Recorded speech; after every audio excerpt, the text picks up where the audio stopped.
பஞ்சாயத்து ராஜ் சட்டத்தின் மூலியமாக 3 அடுக்கு ஊராட்சிகளுக்கு மாவட்ட ஊராட்சியினுடைய அந்த பொறுப்பு கடமை அந்த வேலை திட்ட நடைமுறை ஏற்கனவே வரையறுக்கப்பட்டிருக்கு. அந்த அடிப்படையில எங்களை வேலை செய்ய விடல இந்த அரசாங்கம்.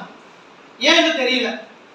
மாநில சுயாட்சியை பற்றி ரொம்ப தெளிவா வீதிக்கு நம்மளுடைய முதல்வர் பேசுறாங்க, ரொம்ப சந்தோஷம். இதே மாநில சுயாட்சியினுடைய உரிமை கோரும் பொழுது உள்ளாட்சிகளுக்கான உரிமையும் விடுபட்டு இருக்க. ஏன் மாவட்ட ஊராட்சி ஏன் நசுக்கிறீங்க? மாவட்ட ஊராட்சியின் சுயமா இயங்குவதற்கு இந்த ஸ்டாண்டிங் கமிட்டி அதுக்குள்ள இருக்க குழுக்கள் அமைப்பதற்கு 4 ஆண்டு கலந்து கூட ஏன் இந்த அரசாங்கம் இந்த வாய்ப்பை மாவட்ட ஊராட்சிக்கு கொடுக்கல? நாங்க பேரளவுல இன்னைக்கு தேர்ந்தெடுத்திருக்கோம். பேரளவுல தேர்ந்தெடுத்துக்கு எங்களுக்கு ஏற்கனவே வழங்கிட்டு இருந்த அடிப்படை உரிமைகளை செய்வதற்கு அரசாங்கம் தடை விதிக்குது. அதனால மாநில சுயாட்சிக்கு எந்த அளவுக்கு குரல் கொடுக்குறீங்களோ அதே மாதிரி ஊரக உள்ளாட்சியில 3 அடுக்கு ஊராட்சியில மாவட்ட ஊராட்சியிலையும் நீங்கள் கவனம் கொடுக்கணும்ன்றத தமிழக அரசை கேட்டுக்கொள்கின்றோம். இதை தாண்டி நம்மளுக்கு நிறைய விஷயங்கள் நம்மளுடைய திட்டக்குழு பெரிய பரபரப்பாக திட்டக்குழு உறுப்பினர்கள் தேர்வுலாம் நடந்துச்சு. இந்த திட்டக்குழுவுல இன்னைக்கு திட்டக்குழுக்கான நடைமுறை முடக்கி வைக்கப்பட்டதாக தோணுது. எந்த அதிகாரமும் இல்லாம எந்த ஆலோசனையும் வழங்காம பேரளவுல 2 மாதங்களுக்கு ஒரு முறை நடைமுறைப்படுத்தப்பட்டிருக்கு.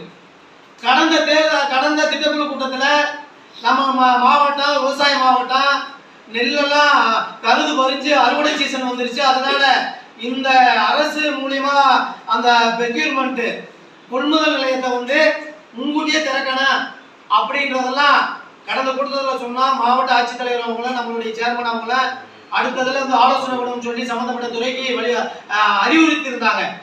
இன்னைக்கு பத்திரிகை செய்தி தினமலர் பத்திரிகையில பெரியவள ஒன்றியத்தில் இருக்கக்கூடிய ஒரு பெக்யூர்மெண்ட் நிலவர அந்த நிலையத்துல அந்த விவசாயிகள் நெல்லை அறுத்து போட்டு 1 வாரத்துக்கு மேல ஆகி போச்சு.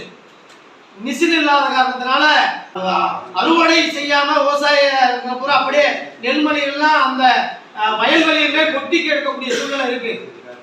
அதனால பேசின விஷயங்கள் எதுவுமே நடைமுறைக்கு வரல. அதிகாரத்தை குறைச்சிட்டீங்க, நிதியை குறைச்சிட்டீங்க. தமிழ்நாடு அரசாங்கம் இந்த தேனி மாவட்டத்தினுடைய வளர்ச்சிக்கு துளியளவும் கவலைப்படாது. தேனி மாவட்டத்துடைய இங்க இருந்து சென்னைக்கு போனா தெரியும், எந்தூரியா கேட்ட தேனின்னு சொல்லுவான், ஆட்டோ ஓட்டிட்டு இருப்பேன். அங்க மூடுதிக்கு எந்தூரியா தேனி சொல்லப்பட்டீங்கன்னா மதுரை நம்ம தென் மாவட்டத்தை ஒட்டுமொத்தமாக எந்த ஒரு வளர்ச்சி திட்டத்தையும் தேனி மாவட்டத்திற்குள்ள கொண்டு வராம பெருநகரங்களை திருச்சி சென்னை மதுரை போன்ற பெருநகரங்களை மட்டும் கொட்டி குவித்து அதிகார குவியலை உருவாக்கி அதன் மூலியமாக திட்டமிட்டு இந்த புறக்கணிக்கப்பட்ட மாவட்டமாக இருக்கக்கூடிய தேனி மாவட்டத்தை இந்த அரசாங்கம் வஞ்சிக்கின்றது. எனவே இந்த அரசாங்கத்தை கண்டித்து தேனி மாவட்ட மக்களுடைய கோரிக்கையாக தேனியை புறக்கணிக்கும், தேனி மாவட்டத்தை புறக்கணிக்கும் தமிழக அரசை கண்டிக்கின்ற ஒரு தீர்மானத்தை கொண்டு வரணும் என்பது என்னுடைய கோரிக்கை.